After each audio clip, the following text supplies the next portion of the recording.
आता बातमी आहे नांदेडच्या किनवटमधून।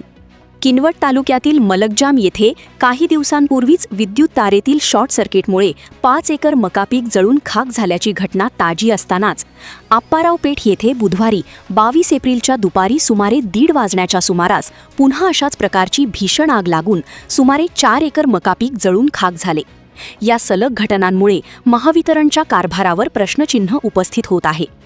आप्पाराव पेठ येथील शेतकरी अष्टप लिंगारेड्डी हनुमल्लू यांच्या मालकीच्या सर्वे क्रमांक 132 मधील अंदाजे 4 एकर मका पिकाचे मोठे नुकसान झाले।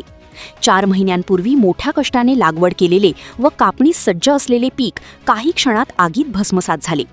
स्थानिक शेतकरी विनायकराव देशमुख, माजी जिल्हा परिषद सदस्य सूर्यकांत आरंडकर तसेच सरपंच शेख अब्दुल रब यांनी महावितरणच्या विद्युत तारा अनेक ठिकाणी सैल व झुकलेल्या अवस्थेत असल्याची वारंवार तक्रार करूनही अधिकाऱ्यांनी दुर्लक्ष केल्याचा आरोप केला आहे। वाढत्या उष्णतेच्या पार्श्वभूमीवर दुपारच्या वेळी तारांमध्ये शॉर्ट सर्किट होऊन ठिणग्या पिकावर पडल्याने आगीने काही क्षणातच विक्राळ रूप धारण केल्याचे सांगण्यात आले।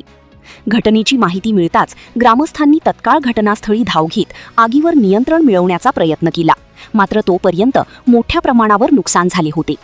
या घटनेमुळे शेतकरी कुटुंबावर मोठे आर्थिक संकट कोसळले असून परिसरात हळहळ व्यक्त होत आहे। संबंधित शेतकऱ्यांना तातडीने नुकसान भरपाई देण्यात यावी तसेच महावितरणच्या निष्काळजीपणाची चौकशी करून जबाबदारांवर कारवाई करावी अशी मागणी ग्रामस्थांकडून करण्यात येत आहे। Bureau report, GK news, Kinwat, Nanded.